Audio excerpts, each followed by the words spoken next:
Hey guys, thanks for being here. Yeah, how's it going? My name is. Before we start, like 2 questions. One, who here has heard of Zerion? Cool. Okay, good bit of crowd here. Okay, and who here is a developer? Okay, cool. I'll keep it aligned for both technical and non-technical folks. Just gotta get my analogies accordingly. But yeah, hey folks, excited to be here. I think today the talk's going to be a little bit different. I'm not going to be focusing on the Zerion wallet that a lot of people might know and use, but instead of that, we're going to focus more on the data that actually builds the wallet and other wallets that you may use every day. Main takeaways. 1, you may learn something new about jargon like RPCs and APIs that you may not have learned previously. I promise you it'll be interesting. And 2, maybe some exciting new stuff that you could be using to build your next big crypto wallet or dApp. So let's keep it interactive. At any point, if you all have questions, just keep that in mind and we'll save some time for Q&A towards the end. Awesome. I guess the high-level discussion here, right? Before we get started, we've been building Zerion since 2017. We used to be called Ethereum Labs. We build the smart contracts for teams like Nexo and Celsius that you might recognize from the centralized DeFi space. So we've seen how smart contracts and the overall developer journey has evolved since early Ethereum, pre-ICO days. And I'd say UX has come 10x. In terms of how we've actually started building apps now. But infrastructure, in a way, is still stuck in the past. And what do I mean by that? We still build the same, we build on the same rails that we've been building on for the last 5 years, more or less. Right before this, we had a great talk from One Balance. One Balance and toolkits obviously are helping advance how we build. But still, I think they're quite centralized. They have limitations that we'll get into in a bit. But I'd say the main point here is while our overall user experience, embedded wallets, how we interact across chains have advanced a lot in the last few years, we're still stuck using the same underlying infrastructure. Before we get started, I told you I'll teach you a little bit on the jargon. Let's get into this. So what even is an RPC, right? Why am I saying RPCs and APIs first? And this is kind of the old way to build things, right? So an RPC, simple remote procedure call. Essentially, the analogy I use here is imagine you go into this is a non-technical analogy. Imagine you go into a bakery and you're hey, I want a cake, but they actually give you the dough and the sugar and the flour. That's an RPC. It's essentially gives you in the Ethereum's context, right? Gives you data points that's raw data points, and then it's up to you to mold that and actually bake the cake. And in this case, I guess. RPCs are how we've always been interacting, at least in the EVM world, to build apps, to compose and modulate data on top of that, and to build the beautiful front ends that you see now. But why is this a problem? Or what are the limitations with RPCs? I guess one. Every app out there, we build our own custom logic. So there's a lot of repetitive infrastructure work. Again, coming back to the bakery analogy, it's a ton of work every time you want to build a new version of your product or add a new endpoint. You almost have to rewrite your entire backend, or at least that's what it was before. It's not very user-friendly for a lot of front-end teams, or it's not very AI-friendly. Doesn't scale cross-chain. I mean, it's chain-specific. A lot of times, if y'all have used big node providers, you'll see downtime because one of their RPCs is down, or there's not a stable public RPC. It has its own quirks, and it's tough as a developer to work with them. And finally, I guess it kind of sucks that as a developer, we've just recently launched in Solana, we've gone cross-chain. We still need to understand and reconcile all these naming standards and cross-chain conventions, how contracts work. It shouldn't work that way, ideally. So it's just a lot of headaches and things that we've kind of just learned to solve ourselves. But if you're a new team building in the space, you'll keep running into the same headaches and honestly hit yourself in the wall just being why do I need to build this way? And chronologically, summarizing, right? As a space in Ethereum, we went from first, early in the days, decentralization, self-host your own nodes. If anyone's been a developer in that era, you'll probably realize how hard it was to actually build a product and like you're focusing on instead like managing your nodes, like doing like having fights on Twitter on like decentralization and why that matters. And then all of a sudden in 2020, you had providers, great providers like Alchemy and QuickNode come up and honestly completely change how we use and query data. We started going from a space to really value decentralization towards, hey, like actually, they provide all of what we need in a simple RPC and a node endpoint. And it became as easy as like now, for the first time, we're starting to trust centralized providers to like query data. And then now, I think in the last 2 years, really like since like I think the last like bear market or so, we've seen a shift in how a lot of apps go to market. We've seen previous talks from teams like OneBalance on like the end user state data. We've also seen talks from teams like Privy on like the embedded wallet infrastructure.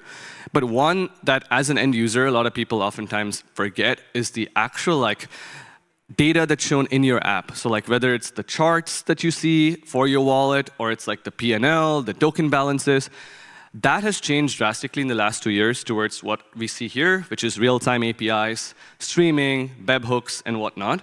So essentially, for the first time, as a developer, it's become a lot easier for you to like go live with an app, vibe code, whatever, within a couple lines of code. So I think like this evolution, we've seen this all over each time, even in the traditional internet space. If you were a front-end developer previously, you need to understand how HTTP works. You need to understand basically low-level languages. Now you just have frameworks. You have like React. You have like scripts, whatever it is, to like make your development a lot easier. And then we have vibe coding, obviously, which is like a lot more recent, right? And we'll have that version. We're seeing that in crypto already. But it's important to realize like how developers access data has changed a lot. This was the first takeaway that I was talking about earlier. And I guess like how we look at it is like RPC serve data, API serve products. Like we've powered silently over the last 2 years over 400 crypto companies under the hood. So like, for example, if you use Uniswap's wallet and you open their historical transactions view, all of the data that you see there is powered from our data. So essentially under the hood, teams started coming to us being like, hey, how is Zerion surfacing this like Morpho DeFi position that no other wallet shows? Or like, you guys found us an airdrop that like we didn't even know we had because it was inside like an InstaDApp proxy contract. We realized that us natively building a bunch of these apps from day one and use cases meant that we also like stored and indexed and transformed data internally. And it was a matter of like basically converting that into an easy-to-use endpoint so we could actually start helping other teams in the space, our competitors even, right, like other wallets, build better user experiences at a much cheaper price and at a much more like effective way to go to market. So now I think some of the examples of products, if you use Privy, all of the enriched transactions under the hood for Privy is powered by our API. We have DeFi teams like Infinex, Synthetics, and whatnot. We have Forecaster Wallet. And a lot of these teams use a combination of APIs from several different companies like ourselves. So I think what's happening is like we saw consolidation for the last 3 years with RPCs, and now we're seeing again fragmentation in a good way. Like if you need Solana data, you can plug into an easy-to-use Solana API. If you need like social data, you have teams like Nanar building like really cool Forecaster and Twitter native social feed endpoints. So like point being, like as a developer, things are getting better. But obviously, there's still a long way to go. I guess like if there's one thing to take away, right? Like it's like we've started to talk to a lot of teams, including chains. Like we're seeing this explosion in chains right now, and a lot of chains, from what we see, if you personally have launched a chain, you probably experience like what I call like the chain, kind of like the chain float, which is essentially you get fleeced by a lot of infrastructure providers because they assume that they kind of try to sell you on all these things that you think you need. But like, what if you could skip nodes entirely? Maybe you don't even need an indexer, right? Like, I guess APIs like ourselves and a lot of the other teams that have started to build in the space in the last year, like shout out to teams like Zapper, DBank, Dune. Like, there's a lot of teams where like we've started to see like very interesting like modularized endpoints in the space. And I think like the new like shift for developers is essentially like, what if you could skip nodes entirely? Like there have been a couple blockchains that we've piloted, like I think Somnia is one of the sponsors for ETHCC, where it's like, we kind of had to talk to these teams and tell them, hey, like you don't need to pay $1 million for an RPC provider to just like index your chain. Rather, your goal is for apps building on your chain to build faster, easier, and cheaper. APIs, webhooks, streaming, solve for that. So I think like what we're seeing is like essentially there's new products and faster products possible with us, with like toolkits, with embedded wallets. So essentially, that's the takeaway here, right? It's like it's more purpose-built for wallets, for like AI agents, for even fintech companies that are starting to enter this space. I'll give a couple examples. Let's go into like some case studies just to like really drive the point. Like, if I can actually share my screen here, we have this team called Loomle building an AI agent. And their product essentially aggregates every LLM out there, and they make it super easy for you as a developer to like launch any kind of agent you want. Whether it's like a Twitter intern agent, it doesn't need to have a token. It's essentially a cool technical product. And their problem was that they wanted to build an MCP. So an MCP essentially is a way for you to aggregate several different APIs without needing like an account with each API. Point being, they wanted to get an MCP and access crypto data. What did they do? They very easily integrated our API. We like surfaced for them like DeFi balances, wallet balances, NFTs, PNL, whatnot in real time. And now this in turn ended up powering, if you go to our web app, like the little like co-pilot that we have here. So I can say like, analyze Vitalik's wallet, and immediately when I do, like all of the data that you see, like the product is built by them. It says powered by Loomle over here. But the actual data under the hood, they use a combination of our APIs. Maybe they use, like Zapper, Dune, whatnot for data that is most relevant and most accurate. And under the hood, it's an AI that's, deterministically identifying the best data for each type of response. So like for teams like this, like it's much faster for them to build. Like we had another team build an MCP. I can maybe even play a quick demo. I'm just showing other products here because at this point, I think like for us. Hi everyone. Today we're launching the beta of Kira.ai, and it's changing forever the way you're consuming. This was this week, data. By the way. Yeah. Kira connects your chatbot to real-time verified data sources, meaning there are no preset answers and no outdated information on Kira.ai. As you can see on the screen right now, the price of Bitcoin that you retrieve from the Kira app is the exact market price at the moment. This is going to be a game changer for people that need access to live data, and also for people that are building AI agents that needs access to trusted source of information. I asked him to make the video right before this demo, so you can see on screen right now. Basically, we are able to extract the information of a wallet and display the exact balance that it has. If we double check the address, you can see that the information that you got on Kira.ai is very reliable and fits exactly what you can see on the Zerion app. On the other hand, if you go on ChatGPT and enter the exact same prompt to try to get the information about the same wallet balance, you're going to see that ChatGPT is unable to access blockchain data, and that you will have to go to another services to have this information or to connect yourself to a blockchain explorer. Yeah, and I guess like the point is there's this small time now where big AI products have not yet caught up, but we're all obviously speaking with teams like Perplexity and OpenAI themselves to directly help them understand what are the most reliable data sources in crypto to tap into with MCPs, right? Another good example, I can get into like a wallet that everyone uses or a product, Uniswap. Something similar here. They reached out to us 2.5 years ago being like, hey, we are interested in building a wallet.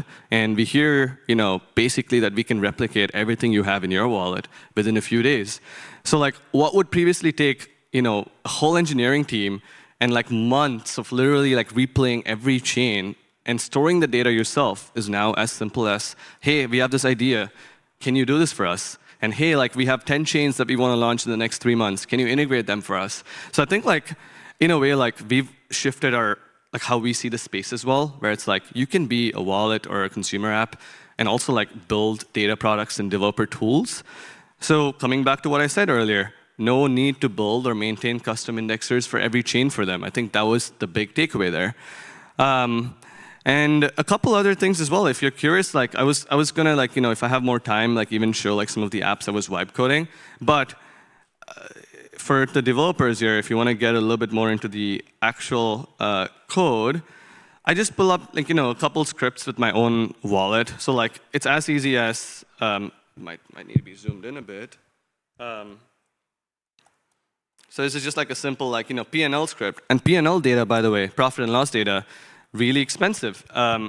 Just because you as a user, it's not easy for you to build this data. You have to like, what do you need to get profit? You need to get all of your historical transactions, add like how much money you've made on that, see if it's like accounted well.